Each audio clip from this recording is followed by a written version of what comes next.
روز wallet hotel اور default. آج کل ملک اور ملک سے باہر پاکستان کے ڈیفالٹ کا بہت ذکر ہو رہا ہے۔ ایسی باتیں کیوں ہو رہی ہیں اور ان کی وجہ کیا ہے؟ اس پر سوچنے کی بات ہے۔ یہ ملک ہمارا گھر ہے، اسے ہم سب نے مل کر بچانا ہے، ڈیفالٹ سے بھی اور چوروں، ڈاکوؤں اور لٹیروں سے بھی۔ کوئی سیاسی ہو، سماجی ہو، فوجی ہو یا پبلک سرونٹ ہو، پاکستان کو جتنا لوٹا، نوچا اور گھسیٹا گیا اور پھر اس کے باوجود نہ صرف اپنے پاؤں پر کھڑا رہا بلکہ ہم جیسے نکمے، کاہل اور کام چوروں کو بھی دنیا میں عزت سے نوازتا رہا اور خراج تحسین کے مستحق ہیں وہ لوگ جو پاکستان سے باہر ملک و قوم کی خدمت میں مصروف ہیں۔ گزشتہ روز جدہ میں پاکستان کے قونصل جنرل خالد مجید سے ملاقات ہوئی۔ بہت ہی خوبصورت اور نفیس انسان ہے۔ کشمیری ہونے کے ناطے پاکستان کا دکھ سمجھتے ہیں اور پاکستانیوں کی مدد کر کے ان کی دعائیں سمیٹتے ہیں۔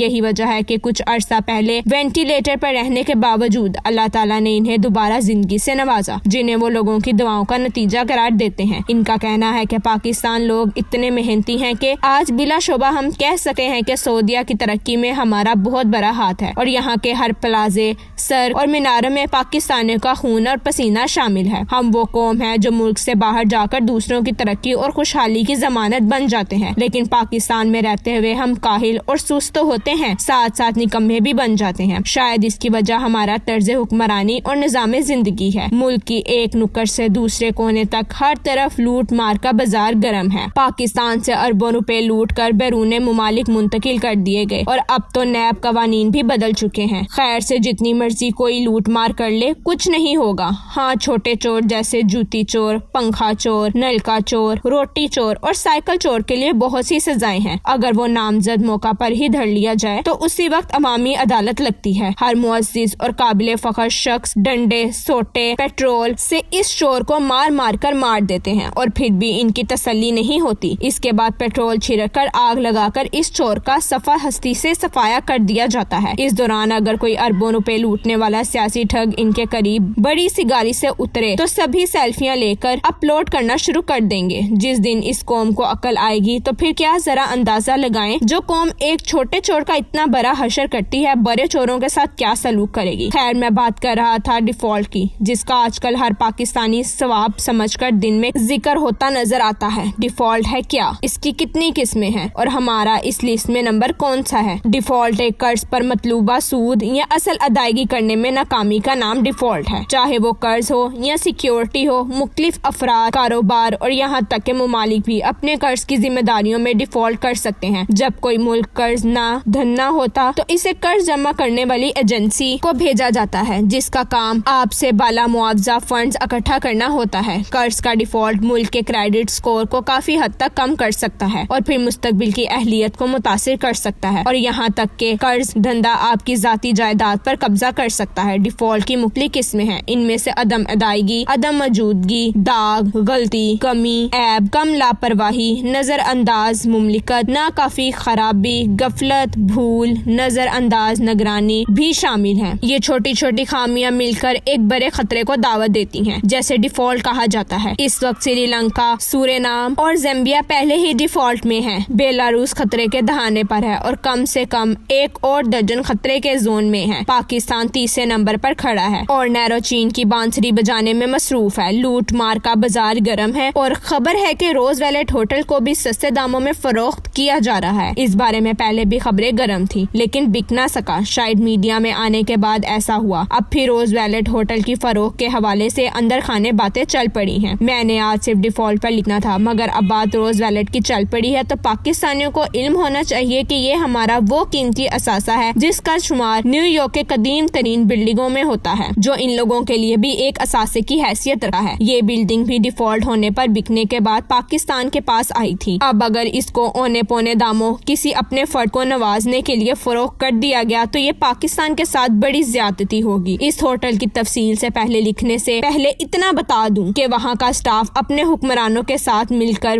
بندر بانٹ میں مصروف ہے۔ سب سے پہلے تو عملے کی چھٹی کروا کر سب کا آڈٹ کروایا جائے اور کون کس کی سفارش پر وہاں رکھا ہوا ہے یہ بھی بتایا جائے۔ بعد اس عظیم بلڈنگ کی جسے روز ویلٹ کہا جاتا ہے، یہ ہوٹل نیو یارک کے شہر کے مڈ ٹاؤن میں ہنٹن محلے میں 45 ایسٹ 45ویں اسٹریٹ میں موجود ہے۔ امریکی صدر تھیوڈر روز ویلٹ کے اعزاز میں اس ہوٹل کو نیو یارک، نیو ہیون اور ہارٹ فورڈ ریل روڈ نے نے تیار کیا تھا۔ 19 منزلہ بلڈنگ کا ڈھانچہ جارج بی پوسٹ اینڈ سن نے ڈیزائن کیا، جو اطالوی نشست ثانیہ کے طرز پر تاریخی امریکی عمارتوں سے مشابہت رکھتا ہے۔ اس دور میں روز ویلٹ ٹرمینل سٹی کے حصے کے طور پر گرینڈ سینٹرل ٹرمینل کے آس پاس تیار کیے گئے کئی بڑے ہوٹلوں میں سے ایک تھا۔ ہوٹل کی عمارت میں 1916 زوننگ ریزولوشن کے ساتھ ساتھ میڈیسن ایونیو پر تیسری منزل کے اوپر لائٹ کورٹس، گراؤنڈ لیول میں زیادہ تر اسٹورز اور تیسری سے 8ویں منزل تک 1025 کمرے ہیں۔ جب روز ویلٹ کھلا